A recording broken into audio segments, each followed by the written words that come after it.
Well, welcome to Fox News Tonight. I'm Will Cain. Supreme Court Justice Louis Brandeis once said that our system of government, a constitutional republic, not a democracy, as so often screamed from television hosts, no, instead a federalist constitutional republic, well, it would allow states to become little laboratories of democracy. And in those experiments of governance, people could vote with their feet. They could choose where they want to live. Well, America is moving, like in a U-Haul, to the south. Some 2.2 million people moved to the southeast in just over 2 years. That's roughly the population of Houston. And according to a new report in Bloomberg, 6 fast-growing states in the south have now added more to the national GDP than the Northeast. Those 6 states, Florida, Texas, Georgia, and the Carolinas, and Tennessee, are in the middle of a $100 billion wealth migration as the U.S. Economic Center moves south. According to the IRS, while the South adds $100 billion in wealth, the Northeast has lost $60 billion. President Joe Biden spent today in South Carolina celebrating his green energy and money printing approach to politics and economics. And he says this is why there is growth in the South. I made a commitment that I'd be president for all Americans, whether their elected officials voted for the events or not. All Americans. Wherever you voted for me or not. I've kept my promise. In fact, some analysis has said that the laws I've signed are going to do more to help red America than blue America. Well, that's okay with me because we're all Americans. Okay, so you see, it wasn't a COVID migration. People literally seeking freedom and prosperity. It wasn't people looking for open schools and open businesses in defiance of liberal governors, the teachers union, the CDC, and, well, Joe Biden. It's not people looking for places where schools are open or where businesses weren't shuttered. No. It's not parents flocking to states where there's less of a chance that their kid will be indoctrinated into weird gender ideology or the victim of a violent crime. Both of those, by the way, the result of crazy left teachers and crazy left district attorneys supported by Joe Biden. No. The fact you see that 10 of the nation's 15 fastest growing cities are in the South is because of Bidenomics. Color me just a bit skeptical. I think it could be, hear me out here, because there are reports of children wielding baseball bats, attacking and robbing helpless mothers and nannies in wealthy San Francisco neighborhoods known for its young families. According to the Telegraph, Noe Valley, which is also known as Stroller Alley because of the many young families and young children who live there, experienced 11 phone robberies last week, which authorities are linking to a gang of youths who have been lately assaulting women with bats while they pick up their kids from school. I think that could be an influence on where you live. Or the fact that almost 50% of businesses in downtown San Francisco have shut their doors. No surprise. Old Navy, Amazon Go, Saks off Fifth Avenue, Anthropologie, and many other major retail brands shutting their doors in San Francisco.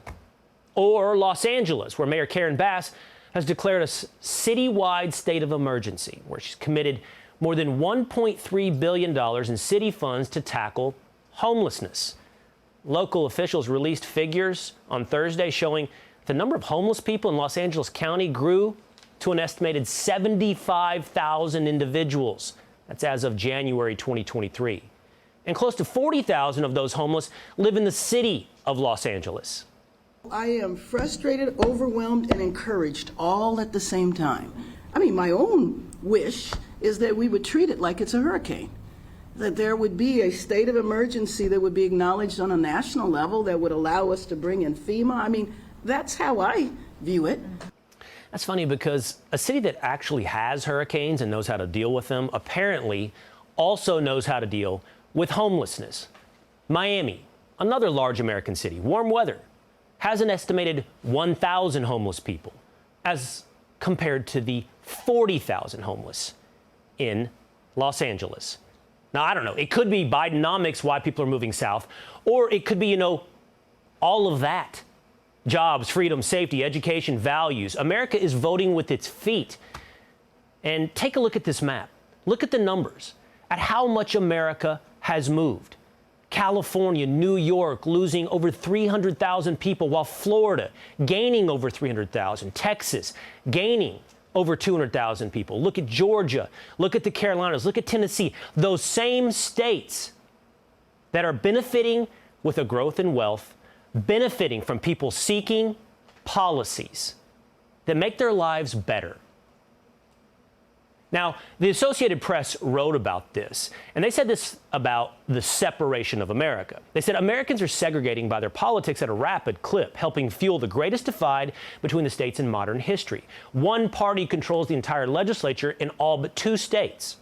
In 28 states, the party has control of a supermajority in at least one legislative chamber, which means they can override a governor's veto.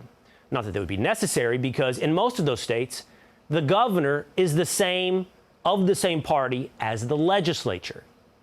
You see, there's a negative tone to the AP's description of this political divide, this separation of America. But this isn't bad, this separation of America. This is, in fact, as intended. One of our founders, James Madison, believed federalism produces more efficient government by allowing each level to concentrate on the functions of government which they can carry out most effectively.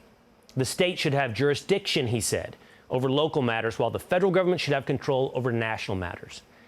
And that's why they wrote the 10th Amendment, to read, the powers not delegated to the United States by the Constitution, not prohibited to the states, are reserved to the states or to the people. There's a reason for that, because power closer to the state is power closer to the people, to make choices about how they want to live, about how they want to be governed. And America has clearly voted. They voted not for Bidenomics, but they voted to be governed like Texas, like South Carolina, like Florida. Hey, Sean Hannity here. Hey, click here to subscribe to Fox News YouTube page and catch our hottest interviews and most compelling analysis. You will not get it anywhere else.